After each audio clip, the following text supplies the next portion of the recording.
Hello everyone, bringing you a video today which is a somewhat longer form video than those I've been making recently. I've made a lot of videos recently looking at individual items of kit, and I've wanted to get back to making videos looking at sets of kit and equipment. And this particular idea has been in my mind for a while, and I've managed to find time to put it together.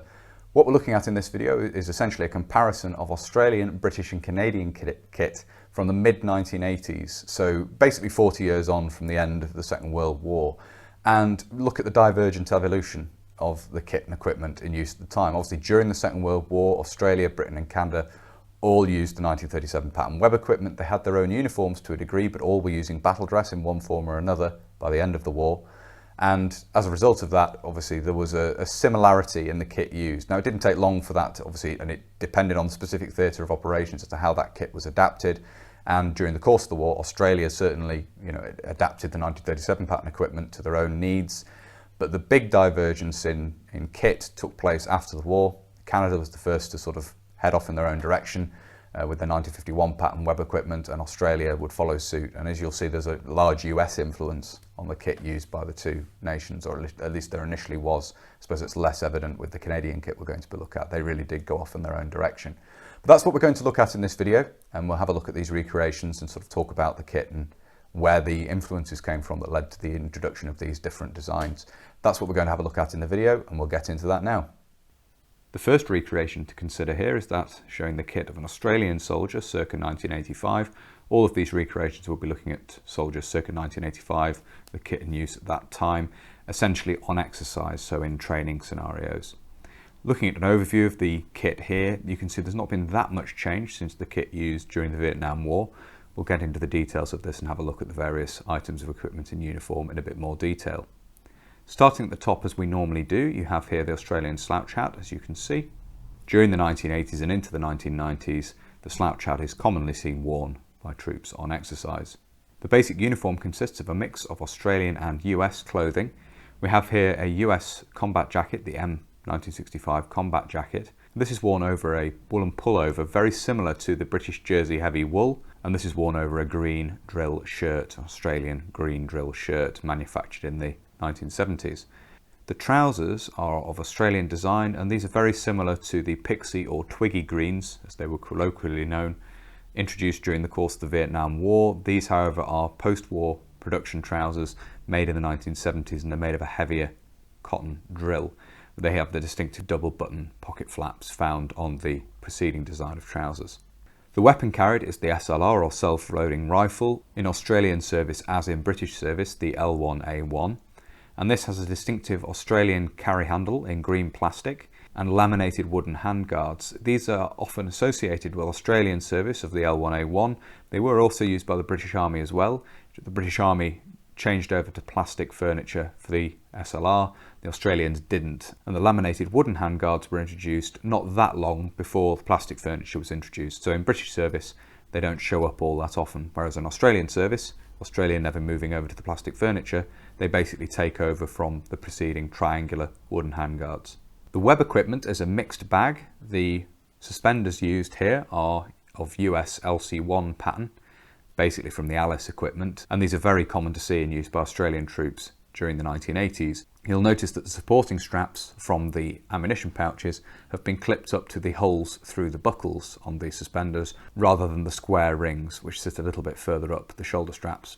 The belt in use is M1956 in form, an Australian manufactured version of the M1956 belt.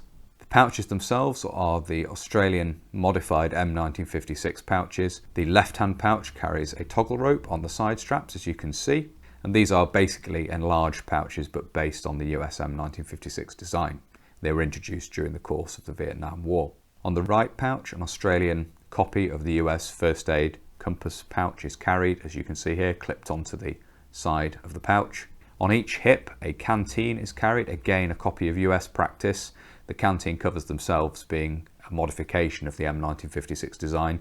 These particular examples are post-Vietnam War, removing the stitching from the front, something that's been covered on the channel relatively recently, these immediate post-Vietnam War Australian canteen covers.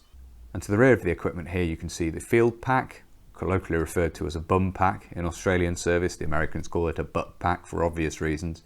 And this is a copy of the US M1961 design, this being a post-Vietnam War example manufactured in the early 1980s. It has the markings and the broad arrow stamp underneath the flap rather than having the broad arrow stamp on the flap. That's one way to identify earlier examples of these, is that they have a broad arrow stamp on the outside of the flap. The boots worn are Australian GP boots, a black leather combat boot, and these had been first introduced during the Vietnam War. So that's a look at a typical set of equipment for an Australian soldier serving during the mid-1980s. The combat smock or combat jacket would of course indicate service in more temperate climes or more temperate weather, not the heat of the Australian summer. The equipment used, as you can see, is very heavily influenced by US practice.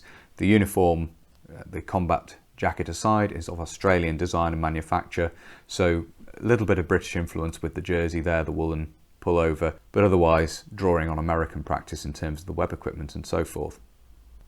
We'll now move on to have a look at British uniform and clothing from the mid-1980s, again circa 1985, and there are a couple of bits of kit here which were relatively newly introduced, so we're going to talk about that as we look at this in more detail. Starting at the top, we have the newly introduced Mark VI ballistic nylon combat helmet. This was in the process of replacing the Mark IV steel helmet, which had served the army since the immediate post-war years, the immediate post-Second World War years, and was in need of replacement. So we have the ballistic nylon Mark VI helmet here with a DPM cover, as you can see here.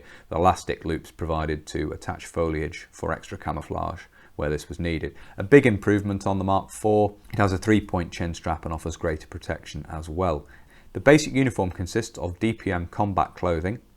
This is a mixed set with 1984 pattern combat trousers. This is the newer pattern of combat uniform which had been introduced in the mid-1980s, worn with the earlier 1968 pattern combat smock, and a mix and match of combat clothing would be a common thing to see through the end of the 1980s. At the neck, a piece of scrim net is worn as a scarf, as you can see, fairly common to see at this time. The weapon carried is again the SLR, the self-loading rifle, the L1A1, and here we can see what was discussed previously, which is the plastic furniture. This L1A1 is fitted with a full set of black plastic furniture, as would be typical at this time. The L1A1, certainly for infantrymen, was beginning to be replaced by the L85A1, the SA80, and this was the new assault rifle being introduced into the British Army at this time. But in this instance, we still have the venerable SLR in use. The basic equipment set consists of the 1958 pattern. This was another area of equipment which was really in need of replacement at this time, but it would be the end of the 1980s before the new nylon personal load carrying equipment would really make an appearance on the scene in any numbers, although it was being trialled at this time. But the standard issue equipment at this time was still the 1958 pattern web equipment. At the front here you can see the yoke and the belt and ammunition pouches. On the left-hand ammunition pouch you can see here that the bayonet is carried on the side, and you can see the right-hand ammunition pouch here with the Energa rifle grenade adapter pouch on the side, sometimes used to carry the knife, fork and spoon and other items. By this time the Energa rifle grenade adapter was not in use, so this was a potentially useful but an archaic part of the equipment design.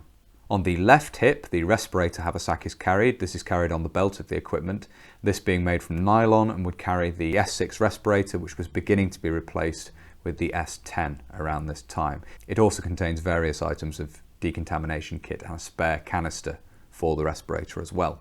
Looking at the rear of the equipment here, we can see the back of the yoke first of all, with the attachment point for the lightweight pick handle or the handle of the lightweight shovel, so it could be carried down the back of the equipment. That isn't carried in this instance.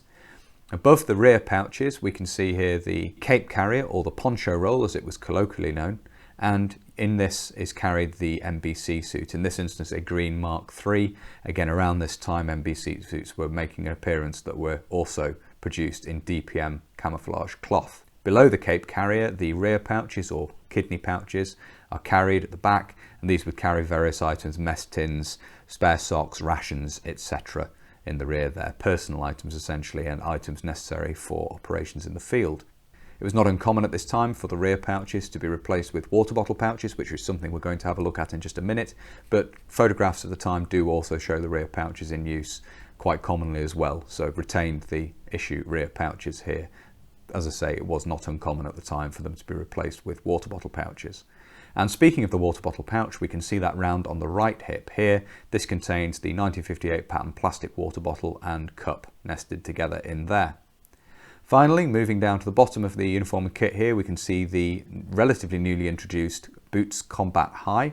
The British Army was relatively late to introduce a high leg combat boot. As already mentioned, the Australians introducing theirs during the course of the Vietnam War in the 1960s. Canada also introduced them during the 1960s. It would be the 1980s before the British Army would introduce the Boots Combat High. And when introduced, they were found to be something of a flawed design. They did cause lower leg injuries in some instances. And in this instance, we have a slightly unusual lacing pattern. One example of the attempt to reduce these issues with the Boots Combat High. So this recreation really shows British Army kit at a time of transition. So new combat boots, a new helmet, an element of the newly introduced combat uniform mixed and matched with the older combat uniform, and obviously the old equipment set which was yet to be replaced but would be in the coming years. So a transitional period, a very stark contrast with the Australian kit, which is primarily US inspired. We'll move on now to have a look at the recreation of a Canadian soldier, or the kit of a Canadian soldier around this time. So moving on to look at the Canadian recreation here, it's quite a distinctive set of uniform and equipment. There are some US influences, particularly the helmet, again using a self-loading rifle. Canada in fact being the first to introduce this, and we'll get into that in a minute or two. But quite distinctive Canadian uniform here, other than the helmet not really drawing on US practice, and the web equipment itself is very distinctly Canadian, and we'll get into talking about that in a bit more detail now. In terms of headgear, the M1 helmet is used, and this has a US woodland pattern cover which are increasingly common amongst Canadian forces in the middle years of the 1980s. This is worn with a helmet band which includes a luminous cat's eyes to the rear, again a common feature of the time.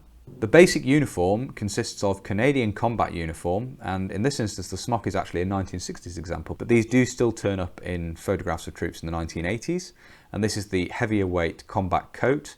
The shirt coat was also commonly worn at this time, depending on the climatic conditions, and that was a lighter weight version of this. There were also lighter weight versions of the trousers. In this instance, the trousers are, again, the heavyweight version, as with the combat coat. These have the distinctive Canadian pattern of buttons, which would become very common later on. I've actually made a video talking about these specifically because they are an interesting part of the design. And at the neck, a piece of scrim netting is worn as a scarf. Again, this has been acquired. It's sometimes seen in period photographs of Canadian troops. The weapon carried is the C1A1. Now, Canada was the first to introduce a rifle of this pattern, which is essentially the FN-FAL, but made to imperial measurements, so often referred to as the inch pattern FAL. The C1A1 does differ from the L1A1 introduced by both Britain and Australia a little bit later, in that it has a different back sight. It retains a charger loading guide on the top cover, so you can open the bolt and load the magazines using chargers, or clips as they're sometimes referred to. It's slightly different fore sides as well. You have a different handguard to the front and a distinctive Canadian pattern of carry handle. There are other detailed differences as well, but functionally it's essentially the same rifle as the L1A1, a self-loading rifle firing in semi-automatic. The web equipment is very distinct to Canadian service and not a very popular set of equipment, to say the least. The 1964 pattern, which was still prevalent in the mid-1980s, the 1964 pattern was really lacking in terms of ammunition capacity, which is something we'll talk about as we look at this in more detail. You can see here the very thin suspenders which support the belt. These take a Y form, as we'll see in a minute. On the left-hand shoulder strap of these, you have a dressing taped in place, very common to see at the time. On the right front hip, you have a pouch for carrying grenades. This would easily carry 2 M26 type grenades, to give you an idea of carrying capacity.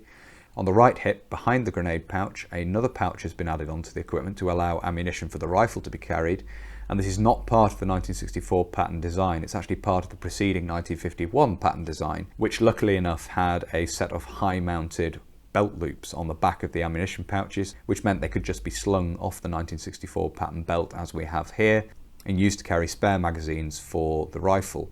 The intention of the Canadian combat uniform is that magazines for the rifle would actually be carried in the pockets of the coat or shirt coat. In actuality, this isn't a particularly practical way of doing things, and so men would often add a pouch from the preceding equipment, the 1951 pattern, onto the 1964 pattern to allow ammunition to be carried in a pouch on the belt of the equipment, which is the traditional way of doing things. And on the left hip, you have the respirator haversack or gas mask bag, as you can see here. Behind this you have the bayonet for the C1A1, and this is carried in a fairly traditional frog suspended from the belt. And then to the rear of the equipment you can see here the Y pattern suspenders, which are very, very flimsy. And on the rear of the belt you can see on the left hip we have what was originally intended as a mess tin pouch, but by this time was generally being used to carry waterproofs. And then on the right hip we have the canteen in its canteen cover, which again is essentially a copy of US M1956 practice, but with a Velcro or touch and close belt loop on the rear, in common with the other elements of 1964 pattern, in order to attach this to the belt.